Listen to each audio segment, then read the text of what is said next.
What's good? It's Extreme Caution. Today I'm going to go over the official Night of Champions PLE. I'm going to go over every match on the card, what I thought of every match, how good I thought each match was, what I think happened move forward, and the winners of each and every match. If you like daily wrestling content, make sure you like, comment, and subscribe. I'm going to go and jump straight into the review. The first match we started with is the finals of the King of the Ring tournament between Randy Orton and Cody Rhodes. This was a really good match. Really enjoyed it. They showed teases of both guys turning heel, potentially a potential feud leading down the road. We end up getting a tease, I guess you could call, from Cody Rhodes, because Cody Rhodes was working the back of Randy Orton. We know the issues that Randy Orton had with his back over the years, so Cody Rhodes was playing the back injury of Randy Orton.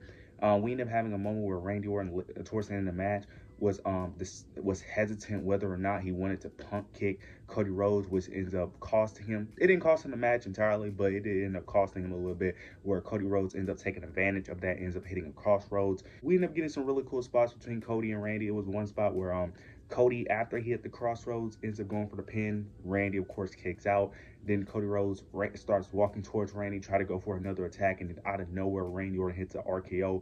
He ends up hitting another random out of nowhere RKO when Cody Rhodes goes for a cutter, and then Randy Orton ends up catching him mid-air and ends up hitting another RKO, which I thought was crazy.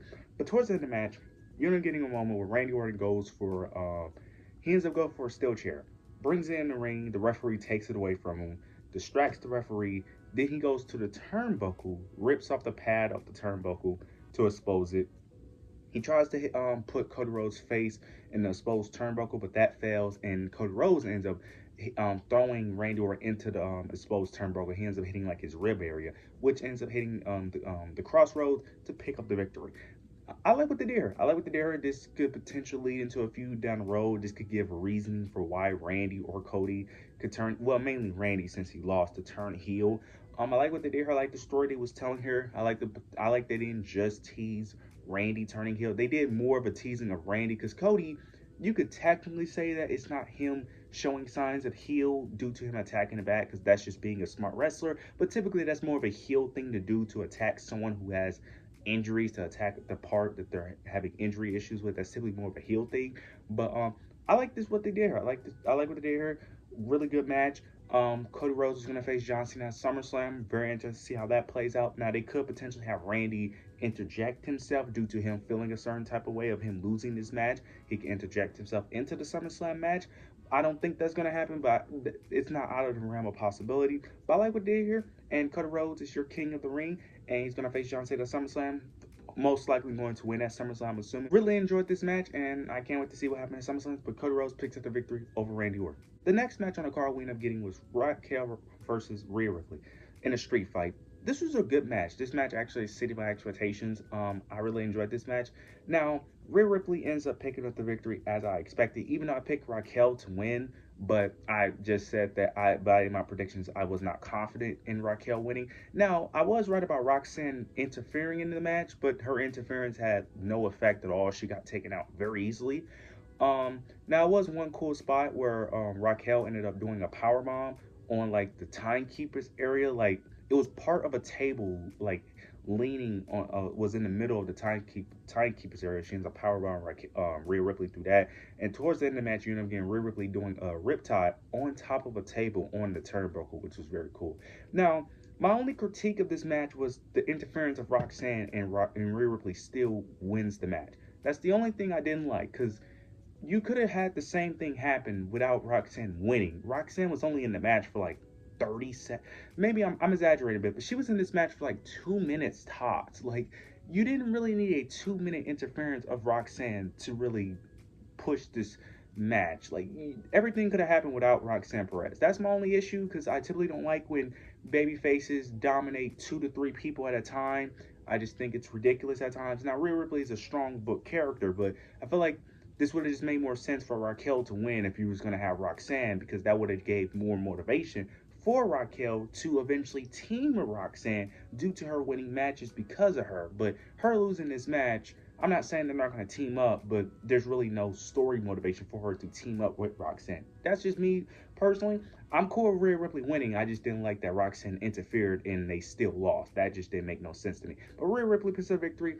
We'll see where this goes. I'm assuming this is the end of the rivalry, but they could easily continue this rivalry if they want to. But Rhea Ripley picks up the victory. I thought it was a very good match. We end up getting Karrion Kross versus Sami Zayn. The story that they've been telling with Karrion Kross is that Karrion Kross is trying to push Sami Zayn over the edge because he doesn't think he's this good guy, that he's really a bad guy deep down inside, and that Sami's just not letting out. Sami is proving to Karrion Kross that he's not the bad guy that he thinks he is, that the good guy he is truly who he is. This was a fine match. It wasn't bad. It was solid. Nothing too major really happened in this match. Sami Zayn picked up the victory. It wasn't a bad match. It was solid. Now, the only thing I will say is I don't know where you go from here with Karrion Kross because there was no tease of Sami taking advantage or winning by some type of heelish way. And Karrion Kross lost cleanly. Now, it would have been different if, like, let's say Karrion got distracted or Karrion brought up a steel chair and then Sami used that as it would be different if Sami used some type of advantage to beat Karrion to continue to prove Karrion's point of Sami being a bad guy. But Sami won cleanly here, so I don't see what Karrion can really do to push this story further to make this story continue of Sami potentially turning heel because Sami didn't cheat to win. He didn't use any type of advantage. He just beat you cleanly. So I just don't understand what was the purpose of this match. I'm fine with Karrion losing. I just feel like should have been something here to push the story forward. I just feel like Sami just won, and that should be the end of the feud based off the story they've been telling. But who knows? They may continue the story of Karrion, continue to talk trash and continue to yap, continue to try to push Sami over the edge. But I just feel like there should have been something more. The match was fine. I enjoyed the match. I just feel like there should have been more. Either Karrion should have won, or there should have been something that kind of was like a heel type tendency to have Karrion to use that as like, as a thing to constantly mention to Sami that he's a bad guy. But who knows? We'll see where this plays out. But I enjoyed the match overall. Sami Zayn picks up the victory over Karrion Kross. Now we end up getting the United States Championship match between Solo Sikoa versus Jacob Fatu. This was also a fine match. Nothing too major. I enjoyed the match for what it was.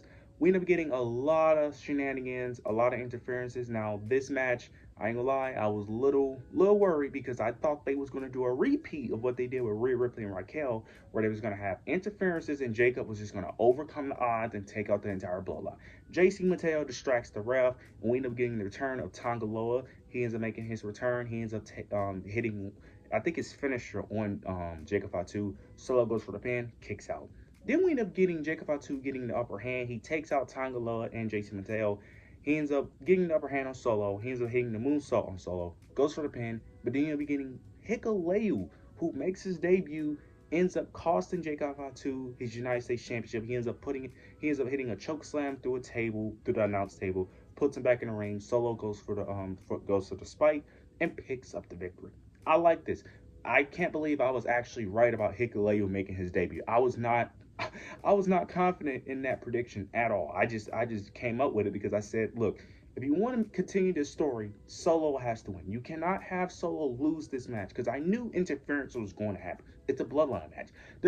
There's no such thing as a bloodline match without interferences. It's going to happen. So I'm like, if you're going to have interferences happening, you got to have Solo win. You can't have Solo face Jacob with interferences and still lose. You just can't do that. This is good. Now, I know all the Solo haters and the Jacob Fatu fanboys are going to cry and complain. This was a great choice. This gives Jacob something to overcome, something to chase after, this gives him more of a babyface development, and plus this gives him a chance to actually try to get allies, because now with Solo having 3 guys with him, with JC, one of the Tonga brothers, and Hikuleo, he's going to need some help. Jimmy Uso is going to get back into the storyline to help Jacob. Don't know who else is going to help him, but he's going to need someone else to help him. Potentially Tama Tonga. He's potentially could come back and try to help Jacob Fatu have the brothers feud. This could go a lot of ways. I really like this, and I can't wait to see how this plays out. We end up getting one of the more disappointing matches on the show, Asuka versus Jade Cargill. Now, my expectations wasn't the finals of the Queen of the Ring tournament.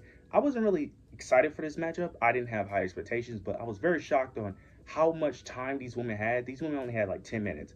So they didn't get much time to really showcase their abilities, but also this match, it had moments. Asuka was really carrying the match for the most part. It had moments where it was picking up, but overall, it was a very mid-match. I really think the time really killed it. Now, towards the end of the match, it was very confusing because Jade kind of botched the pin where she pinned her, but she was sliding, but she was kind of like sliding off of Asuka's body towards like the last minute.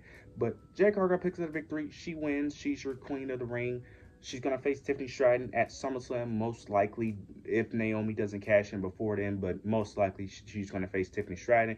And I'm assuming what we're all predicting, what I've been predicting for months, is that Naomi cash in, win Jade Cargill, wins the WWE Women's Championship, and becomes your new women's champion, which should be the plan here. Hopefully that is the plan. But very interested how this plays out. You can still tell that Jade Cargill is still very green and still needs a lot of work. But I'm not as hard on people. I'm not as hard on Jade as other people, but I get why people are hard on Jade Cargill, because I still believe that she should have just went to NXT. I get they wanted to make her into a big star, but I don't. There was no reason to rush her, in my opinion. You could have easily put her on NXT, dominated for like a year and a half, and then brought her up. But I'm not mad at it. I think the story that they tell with Naomi, Jade, and Bianca will eventually be worked in the end. Let's just hope they execute it. But Jade Cargill is your queen in the ring. Interested to see where the story goes. Now we get the main event. CM Punk versus John Cena for the undisputed WWE Championship. In this match was everything it needed to be. Just complete chaos. Just have it going everywhere. This match was everything you needed to be. Tons of shenanigans. It started off with doing when they was doing the 5 moves of doom. Cena was doing the 5 moves of doom. CM Punk moved out the way, and Cena accidentally hit the referee. This is where all the shenanigans started to happen. It was a moment where John Cena ended up going for the championship, brought it in the ring, was about to hit CM Punk with it, but he ends up stopping and looks around the crowd, ends up throwing the championship on the ground, deciding not to hit CM Punk with it. The first sign, or one of the first signs, of John Cena potentially turning babyface. Very interested to see how we could potentially have Cody Rhodes turning heel and Cena turning babyface. Potentially a double turn at SummerSlam. Who knows? After John Cena threw the WWE Championship on the ground, he ends up going after CM Punk, but CM Punk takes advantage and ends up hitting the GTS. John Cena, of course, ends up kicking out. Then, once that happened, you get more shenanigans. You end up getting Seth Rollins and his faction. They come out. Braun Breaker, Bronson Reed comes out, attacks CM Punk. They take out CM Punk. Then you end up getting, if I'm not mistaken, they end up putting him through a table.